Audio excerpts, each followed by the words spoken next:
Bismillahirrahmanirrahim. Assalamualaikum warahmatullahi wabarakatuh. A'udzu billahi minasyaitonir rajim. Bismillahirrahmanirrahim.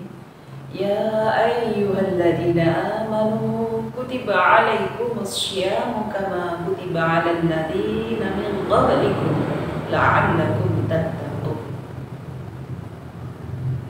Al-Mukarram, para alim ulama beserta ibunya, para pengurus muslimat cabang Tulungagung, para pemirsa dimanapun berada. Alhamdulillah pada saat ini kita bisa bermuajah bersama, kita bisa menggali ilmu bersama dalam keadaan sihah wassalam. Salawat dan salam marilah kita bersama-sama kita sanjungkan kepada beliau Muhammad Rasulullah Sallallahu Alaihi Wasallam biqauli Allahumma sholli wa sallim wa barik alaihi wa ala alihi. Para pemirsa rahimakumullah, di kesempatan ini saya mencoba untuk mengusung tema tentang indahnya berpuasa, nikmatnya berpuasa. Tanpa kita sadari bersama bahwa puasa di bulan Ramadan ini ternyata sesungguhnya Allah telah mempersiapkan nikmat yang berlipat-lipat dibandingkan di bulan-bulan yang lain. Nikmat bulan Ramadan yang pertama ini adalah kita memiliki nikmat bisa berpuasa. Nikmat berpuasa yang pertama ini apa? Dari segi nikmat spiritual adalah yang pertama, mampu untuk meningkatkan ketaatan dan kedekatan kita kepada Allah Subhanahu wa Ta'ala. Bentuknya seperti apa? Jadi kalau kita mengatakan meningkatkan ketaatan kita kepada Allah, tentu ketika kita berpuasa itu karena lillah. Ada satu riwayat yang mengatakan bahwa puasa itu adalah merupakan amal ibadah di mana Allah langsung mencatatnya tanpa melalui perantaraan malaikatnya. Mengapa para hadirin pemirsa seperti itu? Ternyata ketika kita kupas bersama bahwa puasa itu adalah mengandung kejujuran yang luar biasa pada hamba Allah yang melakukan puasa itu sendiri. Karena sesungguhnya ketika kita berpuasa itu adalah melatih diri kita untuk berbuat jujur. Tidak sekedar kita berbuat jujur kepada sesama manusia, tetapi jujur terhadap diri kita sendiri. Karena sesungguhnya berpuasa itu sangat mudah sekali ketika kita tidak berpuasa atau kita berpura-pura berpuasa. Maka di sana hamba Allah yang telah melaksanakan puasa dengan sempurna karena lillah, itulah hamba-hamba yang benar-benar karena muttaqi. Maka kalau di awal tadi saya mengatakan bahwa amal ibadah yang Allah catat secara langsung itu adalah puasa, itu ada korelasinya dengan bentuk kejujuran hamba Allah yang muttaqi. Pemirsa rahimahumullah, nikmat puasa yang kedua ini adalah kita melatih untuk sabar. Innallaha ma'as-sabirin. Jadi momen puasa ini adalah momen yang benar-benar untuk menjadikan kita, melatih diri kita tidak sekedar sabar untuk menahan dahaga dan lapar, tetapi sabar dalam hal apapun. Masih ingat cerita tentang seorang Nabi Ayub? Betapa sabarnya Nabi Ayub hingga sampai saat ini menjadi pembelajaran kita semua. Bagaimana seorang Nabi Ayub di mana dia diuji oleh Allah.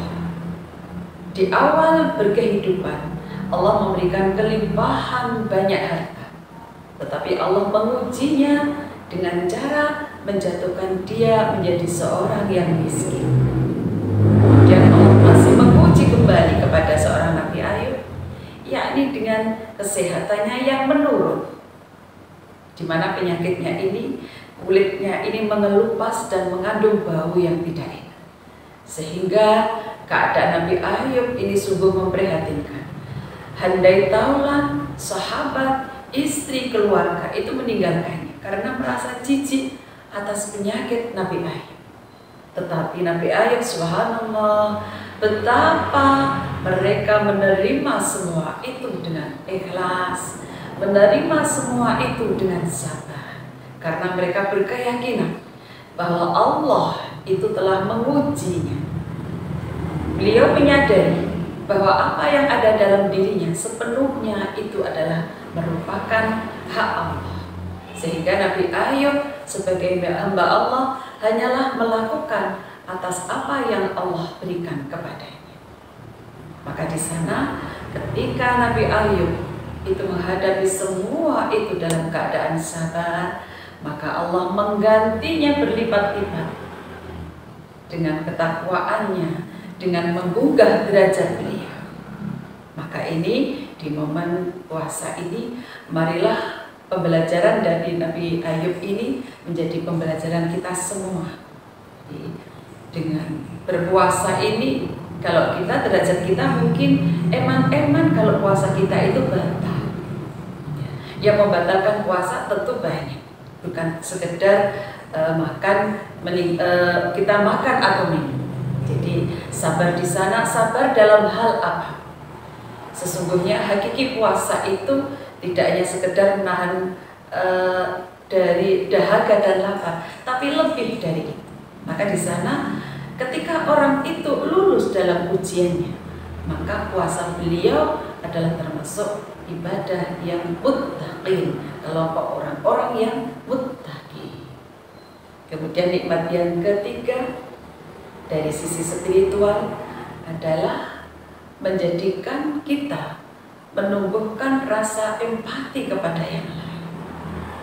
Saat ini ketika kita melihat berita-berita yang ada, betapa teman-teman kita di Palestina ini saat ini tidak sekedar mereka berpuasa menjalankan perintah Allah, tetapi mereka juga menahan rasa takut yang amat dari beberapa serangan dari negara tetangga yang ada.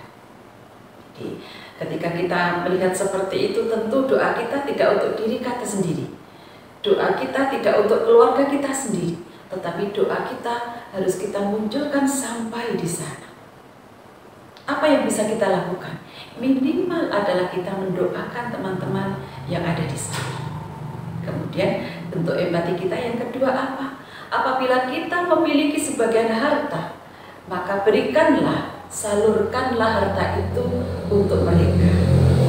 Kemudian apalagi yang kita miliki? Ketika kita memiliki sehat yang maksimal, marilah kita bantu sesama kita untuk menolong.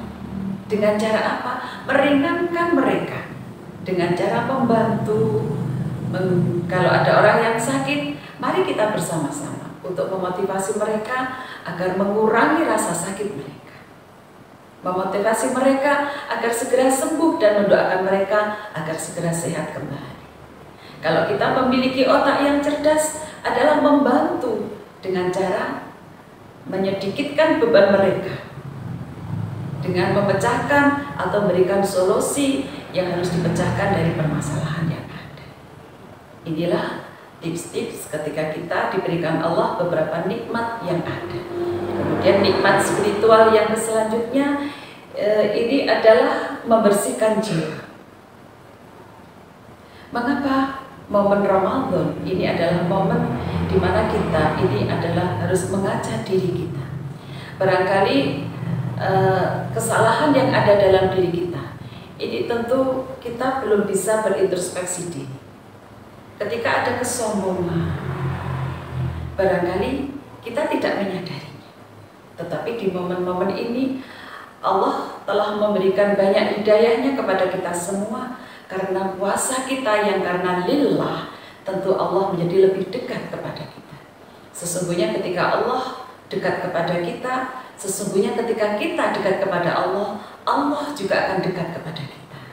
Maka mengintrospeksi diri untuk membersihkan jiwa-jiwa kita yang saat-saat dulu 11 bulan yang lalu penuh dengan dosa, maka saat ini adalah momen yang indah di mana kita dengan tulus menghamba kepada Allah atas dosa-dosa yang telah kita lakukan dengan cara apa? Berdoa dengan maksimal. Melakukan sesuatu amal ibadah yang langsung kepada Allah maupun amal ibadah yang menyempamping adalah amal ibadah kepada sesama manusia dengan cara membantunya, meringankannya dari beban yang ada. Pemirsa rahimakumullah. Kemudian nikmat yang kedua adalah nikmat secara kesehatan. Ternyata dalam penelitian bahwa puasa ini adalah merupakan momen detoksifikasi dan meningkatkan sistem kekebalan metabolisme tubuh kita. Jadi secara kesehatan itu ternyata juga sangat bermanfaat berpuasa itu. Jadi dari 11 bulan ada 1 bulan itu untuk mengeluarkan racun-racun yang ada dalam tubuh kita. Maka setelah berpuasa di sana, insya Allah nilai kesehatan kita itu semakin meningkat. Semoga nanti setelah kita mengakhiri bulan Ramadan, menghadapi bulan yang akan datang, semoga kesehatan kita ini semakin baik, semakin meningkat, dan juga meningkat juga dalam hal ibadah kita. Kemudian nikmat yang selanjutnya ini adalah nikmat pahala. Bahwa dalam momen puasa Ramadan ini, pahala ini dilipat gandakan oleh Allah. Dan yang paling indah adalah bahwa di bulan puasa ini pada momen Lailatul Qadar ini pahala akan Allah lipatkan menjadi seperti 1000 bulan. Sebagaimana saya mengutip ayat Al-Quran, Inna anzalnahu fi Lailatul Qadar wa ma adraka ma Lailatul Qadar. Lailatul Qadri khairum min alfi syahr. Tanazzalul malaikatu warruhu fiha biidni rabbihim min kulli amrin salam. Salamun hiya hatta matla'il fajr. Para pemirsa, semoga puasa kita yang kurang beberapa hari ini oleh Allah dimasukkan, dikategorikan dalam bentuk amal ibadah yang soleh, amal ibadah yang hasanah, dan termasuk kita semuanya tergolong orang-orang yang muttaqi. Demikian para pemirsa, apa yang bisa kami sampaikan. Mohon maaf atas segala kekurangan. Wallahul muwaffiq ila aqwamit thoriq. Wassalamualaikum warahmatullahi wabarakatuh.